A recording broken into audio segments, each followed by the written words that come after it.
एक छोटे से गांव के करीब जहां घने जंगलात थे, एक पुरानी हवेली थी जिसे खौफनाक हवेली कहा जाता था। गांव वाले हमेशा इस हवेली के बारे में अजीब व गरीब कहानियां सुनाते थे और कहते थे कि वहां रात के वक्त आवाजें आती हैं।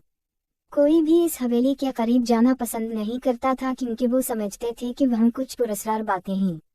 लेकिन गांव के दो जरूरतमंदाना बच्चे मैक्स और लिली, जो हमेशा नई बातों की तलाश में रहते थे, ने फैसला किया कि वो इस हवेली की हकीकत का पता लगाएंगे। मैक्स एक 12 साला लड़का था जिसके बाल सुनहरी और आंखें नीली थीं। वो हमेशा रेड कैप और नीले रंग का कोट पहनता था और हमेशा किसी भी मुहिम के लिए तैयार रहता था। लिली एक ज़हीन और होशियार लड़की थी जिसके लंबे सुनहरी बाल और सब्ज आंखें थीं। वो ज्यादातर मुहतात रहती थी लेकिन हमेशा अपने दोस्त की मदद करने के लिए तैयार रहती थी।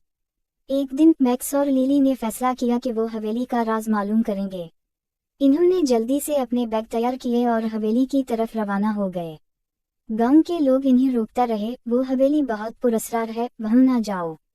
मगर मैक्स और लिली ने उनकी बातों को नजरअंदाज किया और आगे बढ़ते गए।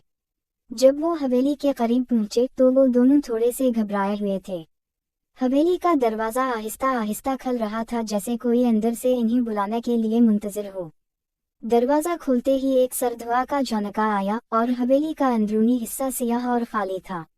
ये जगह बहुत अजीब लग रही है, लिली ने कहा। लेकिन हमें ये राज मालूम करना है, मैक्स ने कहा, और वो दोनों अंदर दाखिल हो गए।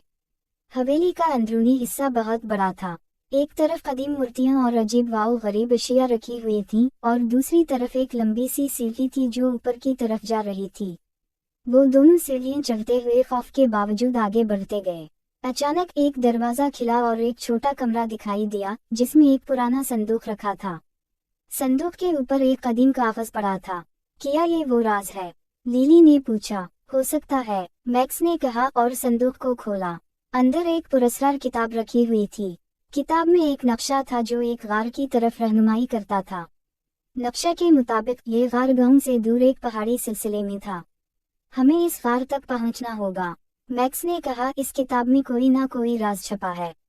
वो दोनों किताब लेकर हवेली से बाहर निकले और नक्शे को देखते हुए गार की तलाश में निकल पड़े। गार का रास्ता पेचीदा और खतरनाक था, लेकिन मैक्स और लिली की हिम्मत और जहानत इन्हें आगे बढ़ाती रही। गांव के बाहर एक सुनसान रास्ता था जिस पर चलते हुए दोनों बच्चे एक बड़े पहाड़ तक पहुंचे जहां एक पुरस्कार गार था। ये वही गार है, मैक्स ने कहा। हमें यहाँ कुछ मिलेगा। गार में दाखिल होते ही एक अजीब व गरीब खामोशी छा गई। अंदर की फिजा सर्द और तारीक थी। दोनों बच्चे टार्चा की रोशनी में आगे बढ़ने लगे और एक मकाम पर इन्होंने एक बड़ी चट्टान देखी। मैक्स ने चट्टान को हटाया और इसके नीचे एक कदीम संदूक मिला। ये संदूक क्या है? लिली ने हैरत से कहा। मैक्स ने संदूक खोला और अंदर एक चमकदार तिलाई किला देखा। लेकिन ये सिर्फ सोना और चांदी नहीं था। संदूक में एक और किताब रखी थी जिसमें गार के अंदर मौजूद एक कदीम खजाने का नक्शा था। ये तो बहुत बड़ा राज है, लिली ने कहा। हमें इस खजाने तक पहुंचना होगा। वो दोनों खजाने का पीछा करते हुए गार के मुख्तलिफ हिस्सों में चले गए और आखिरकार एक कमरे में पहुंचे जहां एक बड़ा संदूक रखा था। संदूक खुलते ही एक चमकदार रोशनी ने पूरे कमरे को रोशन कर दिया। संदूक में मौजूद खजाना न सिर्फ सोना और चांदी था बल्कि वह एक कदीम नौश्त भी था जो लोगों के लिए रहनुमाई का काम देता था।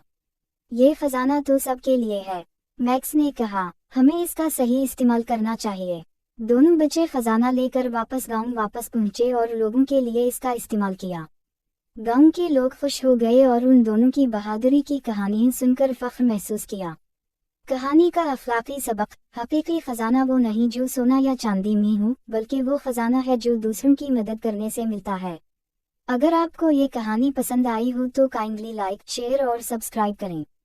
ये कहानी बच्चों को बहादुरी, दोस्ती और दूसरों की मदद करने का अहम सबक देती है और साथ ही एक सनसनीखेज और दिलचस्प मुहिम की कहानी भी फराहम करती है।